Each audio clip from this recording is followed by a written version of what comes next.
Welcome to the House of Gale. Please subscribe this channel.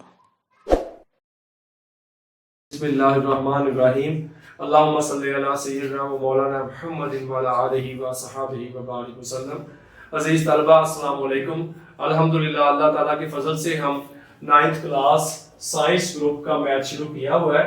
Math 9th class, ठीक है, math 9th class math हमने शुरू किया हुआ है। Math 9th class science group का, और उसका है unit number 1 matrices and determinants. उसका आज हमारा अल्हम्दुलिल्लाह lecture number 7, very very important lecture 7 जो है डियर स्टूडेंट्स बहुत अहम है, क्योंकि आज हम जो इसकी बेसिक और अहम चीज पढ़ेंगे वो है मल्टीप्लिकेशन ऑफ द मेट्रिसेस। कि आपने इन कॉलमों को, इन मैट्रिसेस को ज़रब आपने कैसे देनी है, इनको मल्टीप्लाई कैसे करना है। सबसे पहला क्वेश्चन ये होता है कि is it possible, is it possible. तो डियर स्टूडेंट्स आपने सबसे पहले देखना है क्या ज़रब मुमकिन है, ये देखना है आपने। उर्दू मीडियम के लिए क्या है, क्या ज़रब दे सकते हैं, ठीक है, क्या ज़रब दे सकते हैं। अगर ज़रब दे सकते हैं तो ज़रब देनी है, अगर नहीं ज़रब दे सकते तो आपने कहना है मल्टीप्लिकेशन इज नॉट पॉसिबल, ठीक है। और डियर स्टूडेंट्स अजीज तलबा, और हमारे चैनल को जो है आपने लाजमी सब्सक्राइब करना है। हमारे चैनल यूट्यूब पे इसका नाम है हाउस ऑफ केल, हाउस ऑफ केल नॉलेज एजुकेशन एंड लर्निंग। तो अल्हम्दुलिल्लाह इसको आप सब्सक्राइब लाजमी करें और बेल आइकन को लाजमी जो है वो क्लिक करें, ताकि आने वाली हर वीडियो आपको बर वक्त मिले, ताकि आपका मैथमेटिक्स का जो सब्जेक्ट है जिसको लोग बहुत मुश्किल समझते हैं आपको बर वक्त तैयार हो सके। और जो बच्चा मैथ को एग्जाम से पहले तैयार कर लेगा वो मैथ वाले दिन प्रॉब्लम का सामना उसको नहीं करना पड़ेगा। लेकिन अगर किसी बच्चे ने, जो बच्चे कहते हैं कोई बात नहीं छुट्टी वाले दिन कर लेंगे, तो छुट्टी वाले दिन मैथ तैयार नहीं होता, रिवाइज हो सकता है थोड़ा बहुत, आप देख सकते हैं, एक छुट्टी होती है। तो इसलिए हमारा चैनल है यूट्यूब पर हाउस ऑफ केल, KEL नॉलेज एजुकेशन लर्निंग। तो इसको आप सब्सक्राइब लाजमी करें और बेल आइकन को भी क्लिक कर दें, ताकि हर आने वाली वीडियो आपको मिल सके। तो ये हमारा आज टॉपिक क्या है, इज इट पॉसिबल मल्टीप्लिकेशन। मसलन सबसे पहले हम एक मैट्रिक्स लिखते हैं 1 2, ठीक है जी, और एक बी मैट्रिक्स हमारे पास है 3 4 5 एंड 6। हमने सबसे पहले देखना है कि मल्टीप्लिकेशन क्या दे सकते हैं ज़रब या नहीं, उसका रूल क्या है। याद रखें, शॉर्ट लैंग्वेज में मैं रूल इसका डिफाइन करूंगा आपको। याद रखें dear student, C is equal to R, ये आपने अपने ज़हन में रखना है। C is equal to R अगर हुआ तो ज़रब दे सकते हैं, वरना ज़रब नहीं दे सकते, वरना मल्टीप्लिकेशन नहीं दे सकते। जब मल्टीप्लिकेशन नहीं होगी तो आपने कहना नॉट पॉसिबल। मसलन C is equal to R का मतलब क्या है, इसका मतलब है कि जो आपका मसलन आपने कहा कि ये मैट्रिक्स है A B को मल्टीप्लाई करें, क्या A B मुमकिन है। ये पहला मैट्रिक्स है, ये दूसरा मैट्रिक्स है। C का मतलब है कि इसके आपने कॉलमों की तादाद को देखना है, क्या देखना है, कॉलमों की तादाद, और इसके आपने देखना है कतारों की तादाद। अगर आपके ये दोनों बराबर हुए C is equal to R, तो आपने कहना है कि A B पॉसिबल है, ठीक है। मसलन इसमें हम देखते हैं, इसमें कॉलम कितने हैं, C इज इक्वल टू है 1, इसमें रोज कितनी है, इसमें रोज कितनी है हमारे पास 2, ये देखिए रोज है। इसमें कॉलम 1, इसमें रोज 2, तो आपने देखा C not equal to R, C not equal to R। तो आप A B को ज़रब नहीं दे सकते, आप लिखोगे नॉट पॉसिबल। क्या है, मल्टीप्लिकेशन नॉट पॉसिबल। आप कहोगे कि इसकी मल्टीप्लिकेशन नहीं पॉसिबल, A को B से मल्टीप्लाइड नहीं कर सकते, क्यों, इसमें एक ही कॉलम है और इसमें 2 कतारें हैं। तो जब इसमें C1 है, इसमें रोज 2 है, तो आप कहोगे C is equal to R नहीं है, इसलिए हम A B को मल्टीप्लाइड नहीं कर सकते। ये तो छोटी सी बात थी। आगे देखते हैं, क्या हम देखते हैं कि B को A से ज़रब देना मुमकिन है। फिर आपका क्वेश्चन है क्या सर B को A से दे सकते हैं। आप कहें सर B के देखें कॉलम कितने हैं, इसमें कॉलम कितने हैं 2, इसमें रोज कितनी है, इसमें रोज कितनी है 2, तो आपने देखा कि यहाँ आ गया C is equal to R, C is equal to R. इसका मतलब B को A से मल्टीप्लाइड कर सकते हैं। समझ आ गई होगी आपको, समझ गए? ये बहुत इंपॉर्टेंट है। इसी पर क्रैमर रूल है, इसी पर मैट्रिक्स इन्वर्जन मेथड है। सारे जितने आगे जो मैट्रिक्स के रूल हैं, जितने क्वेश्चन है, वो सारे इस पर बेस करते हैं कि आपको मल्टीप्लाइड आती है मल्टीप्लिकेशन या नहीं। और पहले सबसे पहले आपने देखना क्या जरूरत दे सकते हैं। लेकिन आप जाते हैं पढ़ने के लिए, क्या आप पूछेंगे क्या ये एकेडमी है? वो कहो बेटा नहीं ये घर है। नहीं टीचर हमने आंटी हमने पढ़ना है। बेटा ये घर है बेटा ये घर है। तो जैसे वो लतीफा नहीं मशहूर के, वो एक वालदा होती है, तो उसका छोटा सा बेटा होता है, पूछता है मामा अम्मा वो ऊपर क्या बैठा हुआ है? तो वो कहती बेटा कौवा है, काला काला काई काई करता है। अच्छा 2 मिनट फिर गुजरते हैं, फिर बोलते मामा अम्मा वो क्या बैठा हुआ है? बोलता कौवा है। और फिर 10 मिनट गुजरते हैं, बोलते क्या है? कहती कौवा है बेटा। वो 10-15 मरतबा बच्चा पूछता है माँ से, तो माँ कहती है कौवा है, काय काय करता है बेटा, वो कौवा है, ऐसे कही जाती है। तो वो जरा भी तंग नहीं आती। लेकिन बच्चा जो है जवान हो जाता है, माँ बूढ़ी हो जाती है, तो आपको पता है माँ को नजर, माँ एक दिन वो पूछती है बेटे से बेटा वो ऊपर क्या बैठा हुआ है? अम्मा कौवा है। अच्छा थोड़ी देर गुजरती है, माँ फिर पूछती बेटा वो ऊपर क्या बैठा हुआ है? अम्मा वो कौवा है, काला काय काय करता है। फिर 10 मिनट 15 मिनट गुजरती है, फिर पूछती है बेटा वो वाला आके कि वो क्या बैठा हुआ ऊपर? वो कौवा है। मामा कौवा है तो आपको बताया। वो 10-15 मिनट गुजरते फिर, तो फिर पूछती है बेटा वो ऊपर क्या? माँ तेन दसिया नहीं एक दफा है, तू की करना कौवा है, तू दसिया कि तू मेरा सिर का लाइन लुकाता। यानी कि कहने के माँ ने 16 मरतबा जवाब दिया, लेकिन बेटा 2-3 दफा ही तंग आ गया। तो ये है वालिदैन का सब्र। तो ये आप वालिदैन की कदर किया करो, ठीक है? तो इस तरह मैं आपको बार बार बता रहा हूँ। तो ये आप जब उसे कहेंगे कि ये एकेडमी नहीं है, तो फिर उसने तांग आके कहना पुत्र ये एकेडमी नहीं है, लगता जुती छती ला के तो दसा एकेडमी नहीं है, ठीक है? तो बहरहाल जब जरब पॉसिबल नहीं है तो आपने देने नहीं बैठ जाना कि मैं इसको जरब दे के छोड़ूंगा। भाई जरब कोई नहीं होनी, ठीक है? समझ गए? तो इसलिए सबसे पहले आपने मल्टीप्लिकेशन को ही ढूंढना है। अब हमने देखते हैं मल्टीप्लिकेशन करते कैसे, ठीक है? ये समझ आ गई होगी आपको, C = R। शुक्र, समझ आ गई है, ठीक है? तो सब आप ध्यान से खुद भी आपने करने की कोशिश करनी है। तो अब हम देखते हैं इनको जरब देनी कैसे। तो जरूरत नहीं, लो जी, अब हम A लिखते हैं, कोई भी मैट्रिक्स 1 2 3 4, ये एक मैट्रिक्स। इसी तरह हमारे पास है B मैट्रिक्स है, वो है 3 4 5 6। ये हम आपसे मैं पूछता हूं कि बेटा आप मल्टीप्लाई करो AB। आप कहोगे सबसे पहले देखो जरा दे सकते हैं आप कैसे? इसमें कॉलम कितने हैं? 2। इसमें रोज कितनी है? 2। इसका मतलब है C = R। तो हम इनको जरब दे सकते हैं। जरब देनी कैसे आप देखो जी। अब हम इनको मल्टीप्लाई करने लगे कि कैसे करनी है मल्टीप्लिकेशन, आपने कैसे करनी देखते हैं जी। लो जी, AB आप A लिखोगे 1 3 2 4 और इधर आप B लिखोगे 3 5 4 6। इनको मल्टीप्लाई कैसे करना है? आपने एक कतार पकड़ लेनी, एरो हल्का सा लगा लो, एक कतार पकड़नी और इधर आपने कॉलमों से बारी बारी मल्टीप्लाइड आपने करी जाना। जब एक डिजिट को दूसरे डिजिट से मल्टीप्लाइड कर लेना है, फिर दरमियान में प्लस लगाना है। दरमियान में क्या लगाना है? प्लस। मसलन देखें, दिस 1 × 3, मैं मल्टीप्लिकेशन के नाम नहीं लगा रहा, मैं ब्रैकेट लगा रहा हूं ताकि ना वो क्रॉस लगा के इसको सत्यानाश कर देते हैं। दरमियान में प्लस, इसको इससे जरा मल्टीप्लाइड इसको इससे, ठीक है? ये आ जाएगा 2 × 5, ठीक है? देखो जी कॉलम खत्म हो गया, आगे चले जी, थोड़ा सा वक्त आ रहा। फिर इसको इससे जरा देंगे 1 × 4 प्लस 2 × 6। आपने देखा कि कॉलम भी खत्म हो गई, तो मैंने आगे ब्रैकेट जो है वो क्लोज कर दिया, उसको मैट्रिक्स को क्लोज। अब ये कतार खत्म होगी, ये रोज खत्म हो, दूसरी कतार पकड़नी, कतार चेंज होगी, ये देख लो कॉलम नहीं चेंज होंगे।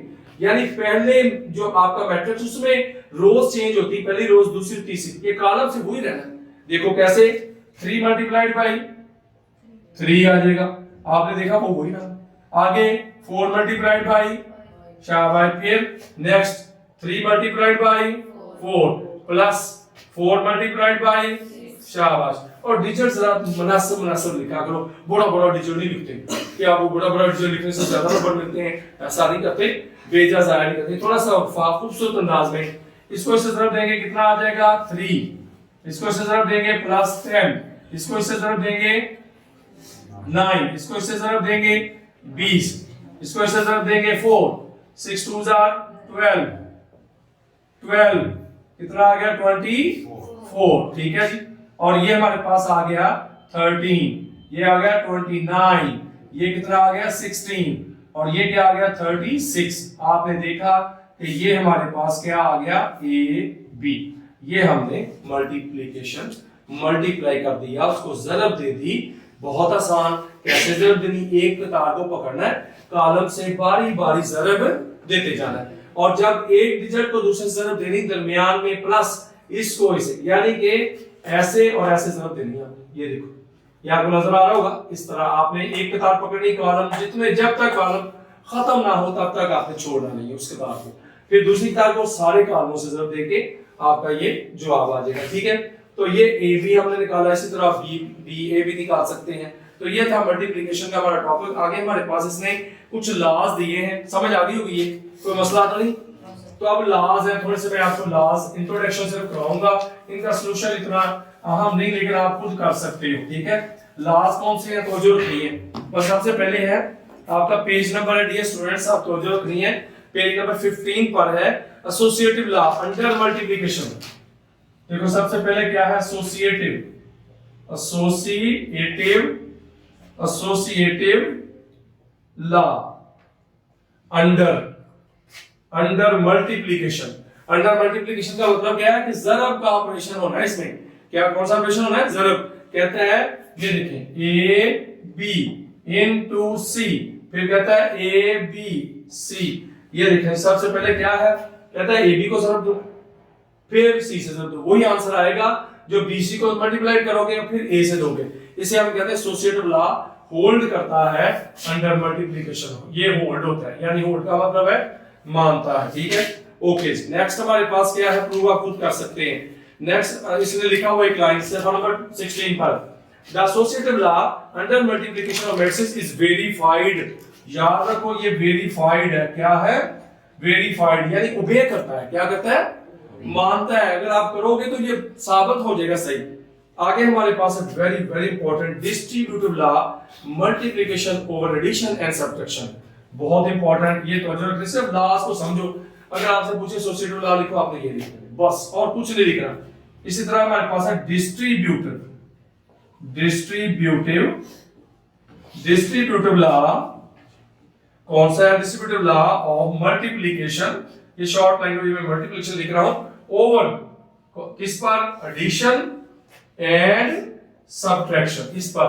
कहता है डिस्ट्रीब्यूटिव लॉ बताओ ऑफ मल्टीप्लिकेशन ओवर किस पे, एडिशन पे और सब्ट्रैक्शन। मसलन कैसे की, देखो तो जरूरत नहीं, क्या कहता है, A into A B plus C. ये देखो डिस्ट्रीब्यूटिव लॉ ऑफ मल्टीप्लिकेशन, ये यहां कोई साइन होता है, वहां क्या होता है, मल्टीप्लिकेशन ओवर एडिशन। ये देखो ओवर एडिशन कैसे आएगा, इसको इससे ज़रब दो, ए बी, फिर ए को किससे ज़रब दो, ए सी। ये देखो, और दरमियान में क्या आएगा, ये नाम। इसे हम क्या पढ़ते हैं, इसे पढ़ते हैं डिस्ट्रीब्यूटिव लॉ ऑफ मल्टीप्लिकेशन, ये मल्टीप्लिकेशन ओवर एडिशन। इसी तरह कहता है ओवर, ये दूसरा इसका क्या है, तो जरूरत नहीं है। दूसरा है, कहता है ए प्लस बी इनटू सी। इस तरह भी हो सकता है, कैसे आएगा, इसको इससे ज़रब दो, ए सी, ठीक है। फिर क्या आएगा, बी सी, दरमियान में क्या आएगा, प्लस। तो इस तरह भी है, दोनों तरह पॉसिबल, दो लॉज है। इसी तरह सब्ट्रैक्शन का है, वो कहता है सब्ट्रैक्शन का आप खुद भी कर सकते हैं, वो भी सेम इसी तरह का सब्ट्रैक्शन। वो देखें कैसे, नंबर 1 सब्ट्रैक्शन में वो क्या है, a इनटू b माइनस सी। फिर कहता है नंबर 2 क्या है, a minus b into c, ab, फिर क्या आएगा, ac। ये फिर दरमियान में क्या आएगा, माइनस, इधर ac, ये ac, फिर क्या आएगा, bc, दरमियान में माइनस। तो ये एसोसिएटिव लॉज हैं, सिर्फ लिखने मकसूद थे आपको, और इनकी प्रूव और ये चीजें इम्तिहान के मुताबिक से अहम नहीं है। ठीक है, कम्यूटेटिव लॉ मल्टीप्लिकेशन रेट ये भी मैं बताता हूँ, बहुत अहम। ये सिर्फ लॉज आपको ताकि इंट्रोडक्शन आपको आ जाए, इससे परेशान ना हो। तो कम्यूटेटिव लॉ जो है वो हमारे पास ये कम्यूटेटिव लॉ भी से कह देते हैं, बहुत आसान, आपने तवज्जो रखनी है, इंशाल्लाह ताला आपको समझ आएगा। कम्यूटेटिव लॉ और मल्टीप्लिकेशन, ये देखें जी, कम्यूटेटिव लॉ क्या है, कहता है ए, मैं लिख के आपको बताता हूँ, COMMUTA,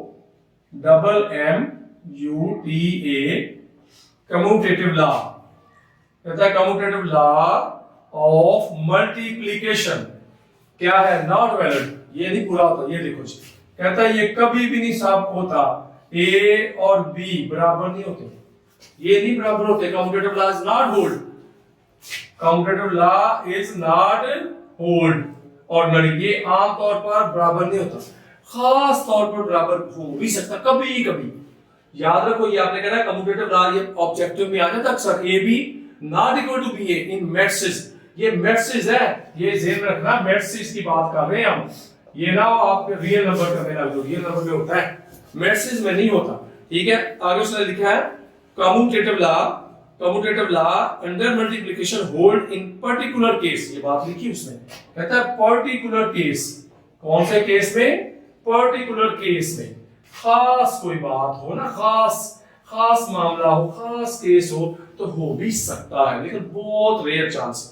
ठीक है, लेकिन उसने वैसे ओवरऑल यही कहा है, कहता है commutative law under multiplication matrix does not hold in general, does not hold in general, कहता है आम तौर पर ये होल्ड नहीं होता, ये फुलफिल नहीं होता।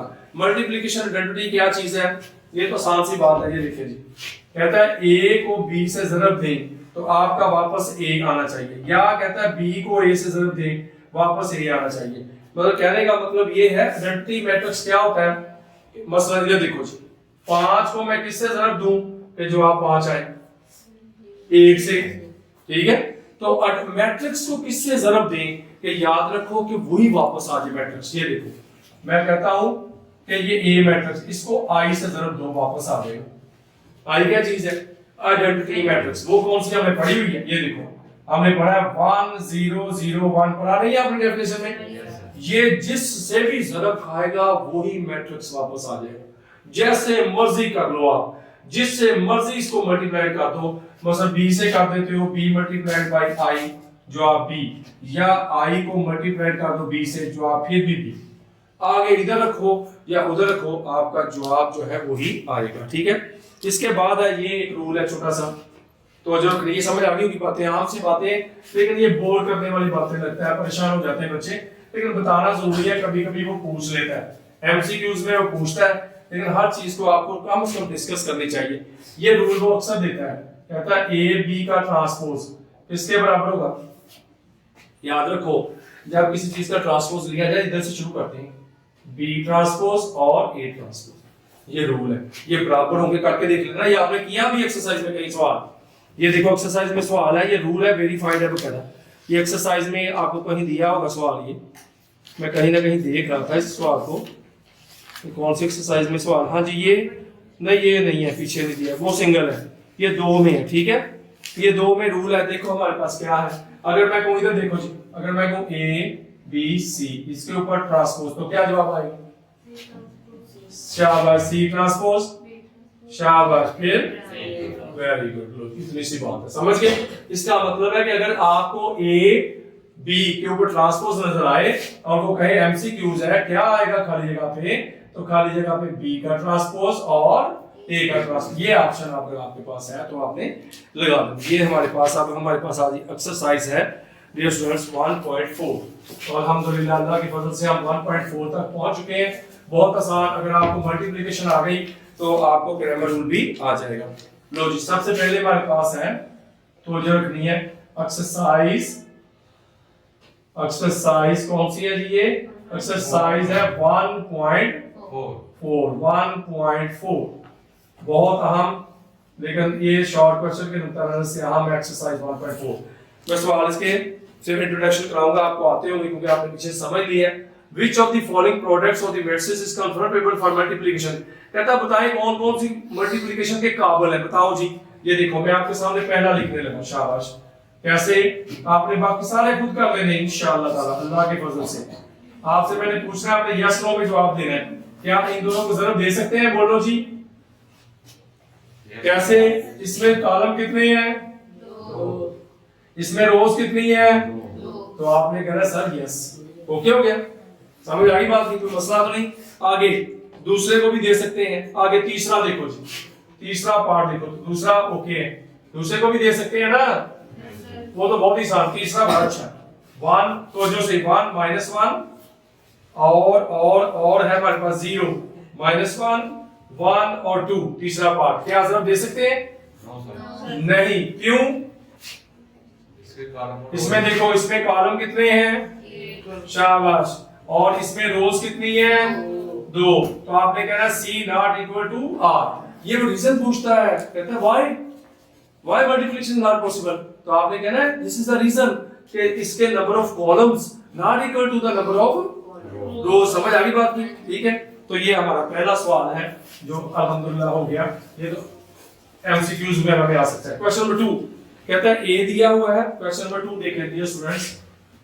क्वेश्चन नंबर 2 हमारे पास है, वो क्या है? क्वेश्चन नंबर 2 कहता है ए है, तो जो रखनी है आपने, ये सारे सवाल आपके खुद करने वाले हैं, मैं आपको हिंट दे रहा हूं ताकि आप खुद करो, इंशाअल्लाह ताला आपको आ जाने। बी हमारे पास क्या है? बी हमारे पास है 6 और 5। Find A B. देखिए पहला जूस क्या है? क्या आप नहीं निकाल सकते ए बी? और निकाल सकते हैं ना, इनको जरूर दे सकते हैं। ए बी तो दे सकते हैं। कैसे? इसमें सी कितने हैं? 2। इसमें आर कितने हैं? 2। इसका मतलब ए बी दे सकते। नंबर 2 आपने जरा खुद देनी। नंबर 2 कहता है बी ए। बताओ जी बी ए पॉसिबल है? नो। शाबाश, गुड। तो ये तो पॉसिबल ही नहीं, जरूर देनी चाहिए। नेक्स्ट, बस खत्म, समझ आ गई? कहता है इफ पॉसिबल आगे लिखा हुआ सवाल, तो ए बी जरूर दे लोगे आप लोग? और दे लेंगे ना, तो मसला तो नहीं। कैसे जरूर देनी? इस कॉलम को पकड़ के, इस कतार को पकड़ के कॉलम से बारी बारी जरूर देनी। ये क्वेश्चन नंबर 2 था डियर स्टूडेंट्स, बहुत आसान, और इंशाअल्लाह ताला आप खुद करोगे तो आपको ये आएगा। आगे हमारे पास है क्वेश्चन नंबर 3, तो जो रखनी है क्वेश्चन नंबर 3, बहुत आसान। क्वेश्चन नंबर 3 क्या है? Find the following products. कहता है 1 2 और आपसे कहता है प्रोडक्ट निकालो। लो जी, हाँ क्या इनको सब दे सकते हैं? बिल्कुल सही। कैसे? आप कहोगे इसमें कॉलम कितने हैं? 2। इसमें रोज कितनी है? शाबाश। तो C is equal to R, जरूर दो जी। कैसे? इस कतार को पकड़ो, जरूर देनी। 1 मल्टीप्लाइड बाई 4, शाबाश, प्लस 2 मल्टीप्लाइड बाई 0। तो हमारे पास क्या आ गया? 4 प्लस 2, तो हमारे पास क्या आ गया? 0 आना चाहिए। 0, तो ये क्या आ गया? 4। तो क्या आ गया जी? 4। अब एक बात मैं आपको यहां बताऊं तो जो रखनी, देखो इसका ऑर्डर क्या है? 1/2। इसका ऑर्डर 2/1। तो जो रखनी है, और आपके आंसर क्या मैं ऑर्डर बता रहा हूं, बहुत अहम बात, आपको इतने आसानी से पता नहीं चलेगी। देखो पहले का ऑर्डर क्या है जी हमारे पास, तो जो रखोगे तो आपको जवाब का ऑर्डर बताऊंगा। ये 1/2, और इसका ऑर्डर क्या है? 2/1। बिल्कुल सही। याद रखो डियर स्टूडेंट्स, अगर ये दोनों आपके सेम हैं तो मल्टीप्लिकेशन पॉसिबल है, ये भी रूल। अब ये दोनों कट गए तो क्या जो आंसर है आपका डियर स्टूडेंट्स, उसका ऑर्डर क्या होगा? बहुत अहम बात, 1/1। और आपने देखा, बहुत अहम बात, आपको मसला आपने देखा दो बड़े बड़े मैट्रिक्स थे और आपने जरूर दी, तो आपका ये एक आ गया, आप बड़े परेशान हो गए यार, मैंने तो ये 1/2 वाला, ये 2/1 वाला, आंसर क्या आ गया? आंसर 1/1 नहीं आना। समझ आ गई बात की? तो कि कोई भी आपसे तो बंदा पूछे, फर्स्ट एक मैट्रिक्स है, इसका ऑर्डर है 3/, तो जो 4, और एक बी है, इसका आंसर है 4/6। तो कोई मुझे बता सकता है कि आंसर जो ए बी है उसका ऑर्डर क्या होगा? शाबाश, 3/6। वेरी गुड, ये कट जाएगा तो कितना आ जाएगा? 3/6। गुड। तो ये बहुत अहम बात है, बहुत अहम बात है, तो जो से आपने ये देखना है। तो ये हमारे पास क्वेश्चन नंबर जो है वो 3 हमने किया है। आगे हमारे पास क्वेश्चन नंबर 4 देखें जी। क्वेश्चन नंबर 4 क्या है हमारे पास?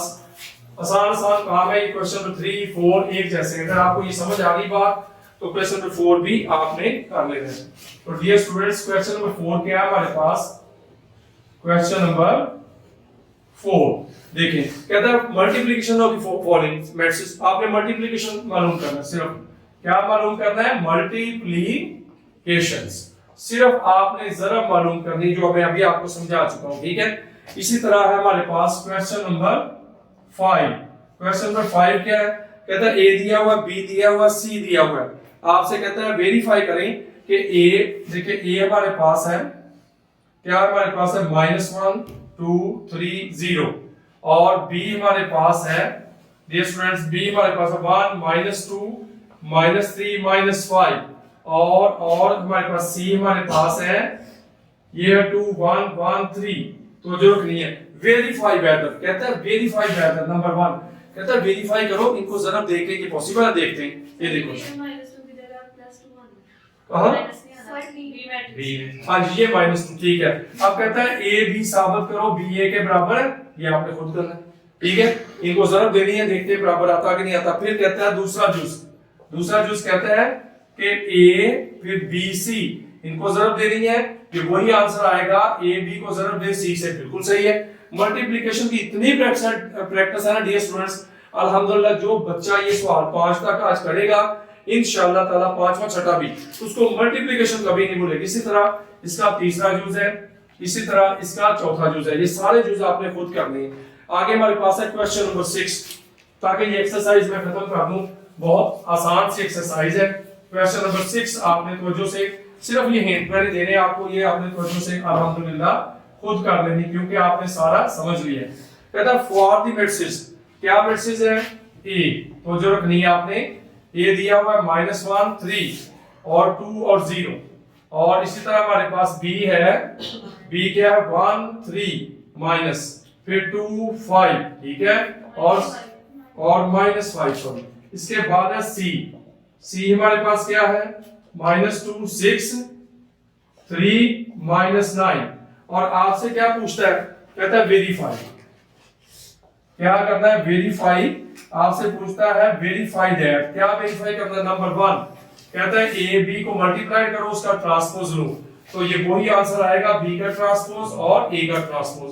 इसी तरह दूसरा जूस क्या कहते हैं?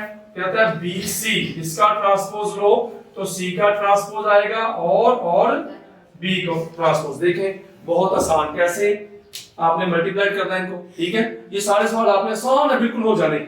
और डियर स्टूडेंट आपने खुद करने की कोशिश करनी है, खुलासे से देकर करने का कोई फायदा नहीं। आप कमेंट्स में लिखें अगर कोई सवाल आपसे हल नहीं होता तो इंशाअल्लाह ताला मैं आपको हल करके समझाऊंगा। ए को बी से जरूर देनी मल्टीप्लाई, उसका ट्रांसपोज है। ट्रांसपोज क्या चीज है? Interchange rows and columns are called transpose, इसे नंबर 1 कहो। फिर आप बी का ट्रांसपोज लो, इसका ए का ट्रांसपोज लो, इसका, इन दोनों को मल्टीप्लाई करो, left hand side right hand side के बराबर होगी। इसी सेम बी को सी से मल्टीप्लाई करो, आपको आता है, उसका ट्रांसपोज लेके नंबर 1 कह देना है। फिर आपने सी का ट्रांसपोज लेना है, फिर बी का ट्रांसपोज लेना है, इनको आपस में मल्टीप्लिकेशन कर देनी है, तो इंशाअल्लाह ताला ये आपका बराबर हो जाएगा। तो अल्हम्दुलिल्लाह अल्लाह ताला के फजल से आज हमने 1.4 जो है हमारी कंप्लीट हो गई है। तो इंशाअल्लाह आगे बहुत अहम लेक्चर जो है लेक्चर नंबर 8 आएगा, जिसमें grammar rules, singular, non singular, adjoint हम पढ़ेंगे इंशाअल्लाह। तवज्जो से और हमारे चैनल को लाजमी सब्सक्राइब करें ताकि हर आने वाली वीडियो आपको मिल सके इंशाअल्लाह ताला। तवज्जो से पढ़ना और जुबानी सवाल हल करने की कोशिश करनी है, ठीक है। तो नेक्स्ट इंशाअल्लाह ताला अल्लाह ताला के फजल से हम नेक्स्ट पढ़ेंगे। अल्लाह हाफिज।